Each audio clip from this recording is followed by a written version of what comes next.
L'iPad nouveau est arrivé, mais dans sa version mini dite Retina. Hormis la taille de son écran, rien ne le distingue de son grand frère, l'iPad Air. Nous l'avons comparé à son prédécesseur, l'iPad mini, tout court. Autant être clair, à l'œil nu, pas de grande différence. Sur la balance, il est presque stable. Comptez 331 grammes pour la nouvelle version, contre 308 grammes pour la précédente.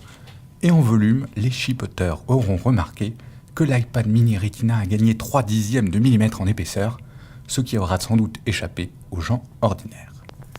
La différence se trouve donc à l'intérieur. Au rang des principales nouveautés, une dalle dite Retina, c'est-à-dire en très haute définition.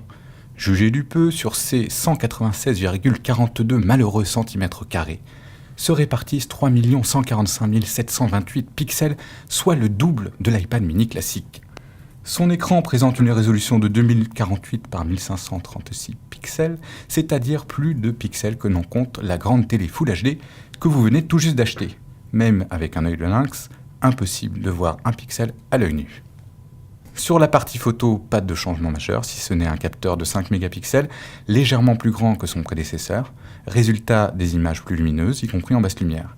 Sur l'arrière de l'appareil, un petit micro fait son apparition. Il permet d'enregistrer le son correspondant à la caméra activée, pratique pour filmer ou mener des visioconférences avec un son audible.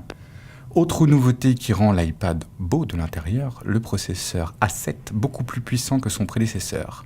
Heureusement, quelques nouveautés le rendent aussi beau de l'extérieur. Tout d'abord, un nouveau coloris. Attention, ne dites pas blanc, mais gris sidéral.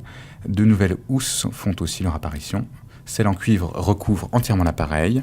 De regret sur ce produit, il ne dispose pas d'écran OLED, qui lui aurait permis de restituer un spectre de couleurs plus large, et il n'a pas été équipé du lecteur d'empreintes digitales qui permet de se passer des multiples codes.